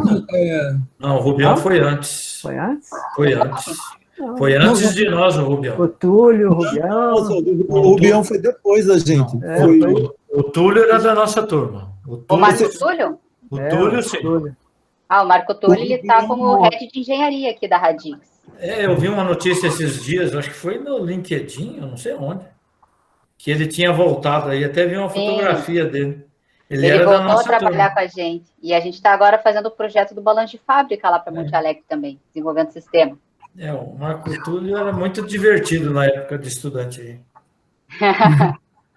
Legal, vou comentar com ele. E tem o Geraldo, lembra do Geraldo, Oswaldo? O Geraldo continua, não é, Bárbara? O Geraldo continua, ele está como diretor de tecnologia. Geraldo não conhecia, não. Eles eram da mesma turma. A memória que não está boa, é claro que lembra. O Geraldo, acho que eu não conheço. É da mesma turma, todo timão lá. Olha só, pessoal, até aproveitando que a Bárbara ainda está aí, né, com a câmera aberta, porque a gente está até confirmando eu ainda não tenho a resposta 100%, mas para ver se o próximo seminário a gente permanece tratando da indústria, né, de polpa e celulose, e com a participação de um especialista da área, que é o Elliot Bell. Não é? O Elliot, eu não sei se ele continua na Georgia Pacific, Bárbara. Ele está na Radix agora. A gente contratou agora está na Radix, não é? Então, mas ele veio por muitos anos dessa empresa americana, né, e implantou lá, enfim, a parte de manutenção preditiva, analytics, controle avançado, tem uma experiência boa. Então, a gente o convidou, em princípio, a gente está tentando acertar para o próximo seminário, ou talvez um pouco mais adiante. Mas a gente vai fazer o convite para você participar também, enfim, contato com esse outro especialista e o pessoal da Radix também, nesse outro seminário. Então, agradeço a Bárbara. Obrigado, Bárbara, pela participação. Eu que agradeço, professor. Obrigado. E eu queria saber, pessoal, eu acho que eu não estou vendo ninguém mais com a mão levantada, né? Eu só queria agradecer aqui também a presença do Campestrini, né? Que você citou logo no início, Oswaldo, o Eduardo, não sei se o Eduardo Campestrini quer fazer algum comentário, né? Seu colega da Klabin. Está por aí ainda, Eduardo? Não sei. Bem, de qualquer maneira, agradecer a presença dele, né? Okay. O próprio Elliot, ele passou pela reunião, ele estava no início, deve ter sido mais puxado para ele, porque estava tudo em português, né? E ele estava assim no início. E eu estou com ele aqui fazendo uma tradução simultânea. Tá. Podia ter feito. Bom. O Eduardo está sem microfone. Obrigado, Eduardo, pela presença. Eu não sei se eu vou então, pessoal, como eu falei, eu sempre anuncio a próxima, a gente está fechando essa próxima, senão a gente vai antecipar uma outra palestra, caso o Elliot tenha algum problema no dia 27, que a gente faz de 15 em 15 dias, tá? Mas 26, ainda Maurício. a gente confirma. 26, Ok? tá? 26, perdão, pessoal. Você tem toda a razão, Admiro, 26. Então, pessoal, eu não sei se eu admiro, o Jorge já saiu, deixou aqui um recado que também gostaria de ter acesso a dados, né, como o próprio aluno dele tinha falado. Esses dados, assim, são muito importantes para a gente, tinha falado também. Então, não sei se o Admiro quer tecer mais algumas palavras, e aí a gente pode partir mesmo para o encerramento. Viu, Maurício? Só a questão de dados, normalmente a gente aproveita os dados para fazer algum estudo, tá? Assim, não é muito comum ceder dados, tá? Não, entendi, mas aí eu acho que é isso, o caso de a gente talvez em outro momento se reunir Isso, com... tem o Jorge que já manifestou interesse, e no caso eu tenho uma aluna chamada Ana, que está presente aqui, que ela está testando várias ferramentas de machine learning com um colega professor também, Flávio Vasconcelos. Então talvez a gente possa marcar, Oswaldo, com calma, e aí a gente discute sim, com certeza. Tá bom. Vocês vão divulgar isso aqui em algum lugar? Não, a gente vai mandar para você o link, a gente coloca no próprio site do LADES, né, que é o Laboratório da Otimização da COP, do Programa de Engenharia Química. O GIFCOP também é nosso parceiro. Então, eu vou mandar o link para você, sim, Oswaldo, com certeza. Se puder depois informar para a gente, os participantes, para a gente divulgar, né? Ah, sim. Sim, com certeza. Tem uma lista aqui. Eu vou... Essa lista ela fica salva, Admiro, no Meet. Quando você recebe a gravação, acho que vai junto à lista de participantes, né? Porque entram e saem pessoas, né? Então, agora a gente tem menos do que no início. No início a gente tinha 60 pessoas. Né? Tá bom. Bem, você tem a lista global, Maurício, depois pode passar para o Oswaldo. Perfeito. Então, Admiro, eu coloco agora a palavra com você para a gente já ir fazendo o encerramento. Não, aqui é só uma grande satisfação de ver o Oswaldo depois de quase 33 anos, né, Oswaldo? Poxa, uma alegria enorme aí ver você, com todos os trabalhos que você tem feito aí na área, né, junto à Klabin. Imagino que você tenha trabalhado bastante também com o Ivo, né? Ou ainda trabalha, não sei como é que está. Não estou mais junto com ele, não. Trabalhei mais perto dele até 2019 aqui na faculdade, né? Sim, claro. 2019 eu saí de lá. Certamente. Você teve muito trabalho junto com ele. Ele está lá. Sim, que legal. Então, o pessoal aí de Maringá, né, trazendo aplicações aí para a área de controle na engenharia química. Né? Então, muito bom. Né? Prazer em te ver novamente, foi excelente a conversa. Né, espero que tenha ajudado alguma coisa aí. Certamente o pessoal da turma da Ninor, os outros participantes, devem ter adorado. Aí. Obrigada, Oswaldo. Por nada, estou à disposição. Olha, Oswaldo, então, da minha parte também quero mais uma vez agradecer. Fica interessante essas coisas, né, que vão se amarrando, assim, porque a Bárbara, né, aí presente, a gente falando de Maringá, falando do Ivo, então a Bárbara é uma aluna agora do doutorado lá, até com o Mauro, né, Ravagnani. Então, é muito interessante, é para isso mesmo que a gente faz esses seminários, né, que é para congregar o pessoal da área de PSE, de controle particularmente. Então, Oswaldo, eu fico muito feliz de revê-lo, sempre é uma pessoa assim, né, além de um profissional que está muito envolvido e com uma referência na área de indústria de papel, sempre trazendo a indústria para se renovar, né? Então, você está na indústria num papel assim de crescimento permanente. Além de ser uma pessoa assim gentil, muito amigável, é sempre muito... Obrigado, Maurício. Muito obrigado mesmo. Então, quero me despedir aqui, passar para você e a gente encerra a apresentação. Agradeço a oportunidade aí de vocês, também é um prazer muito grande revê-los, né? Então, o que precisarem de mim aí, eu estou à disposição. Então, boas ideias aqui, graças a Deus, por enquanto, né, a gente vê aí que tem uma recepção muito boa. Então, boas ideias, bons projetos, a gente tem que divulgar, né? Porque o não a gente já tem, né? A gente tem que divulgar e melhorar, né? E fazer e transmitir conhecimento para esse pessoal mais jovem que está vindo por aí. Perdão, meu filho entrou aqui de vez em quando. Oswaldo, é isso. Eu me sinto devendo mandar alunos para ir, né? A gente ainda não conseguiu mandar alunos para estágio que façam estágio aí, porque fica difícil o pessoal morando no Rio conciliar para poder ficar mais afastado. Mas em algum momento a gente vai conseguir também essa experiência, né? Que a gente já tentou alguma vez, mas ainda não conseguiu o aluno se deslocar até Borba, e ao mesmo tempo eu não entendi a diferença. Monte Alegre e Telêmaco Borba são o mesmo local, é isso? Praticamente o mesmo local. Certo. Aí tem outra unidade aqui que é do lado, que é a unidade Puma, que é no município de Ortigueira. Entendeu? Mas é que Ortigueira é o segundo município do Paraná, em termos de tamanho, sabe? Mas se você vê a fábrica do Puma, que fica no município de Ortigueira, ela fica muito mais perto de Telêmaco Borba do que de Ortigueira. Então, essa localização da fábrica nova em Ortigueira foi algo que a Klabin idealizou com o governo do estado do Paraná, que Ortigueira era o último IDH do Paraná. Sabe o IDH, né?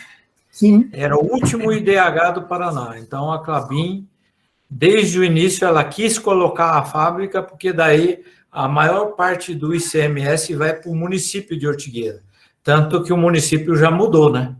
Já está mudando de uma forma bem significativa. Mas, em linha reta, essa fábrica nova são 14 quilômetros de Telêmaco Borba. Então, é muito mais perto do município de Telêmaco Borba do que Ortigueira, mas é a região, né? A área é do município de Ortigueira, que ela está. Perfeito. Então, mais uma vez, Oswaldo, muito obrigado a todos, tá? E a gente depois passa o link da gravação para todos os participantes, né? E particularmente, Oswaldo. Então, muito obrigado, pessoal. A gente se vê de novo agora no dia 6. Um grande abraço e boa tarde. Um abraço a todos aí. Tudo de bom. Obrigada, Oswaldo. Obrigada, Obrigada, Maurício. todo mundo aí, gente. Tchau, obrigada.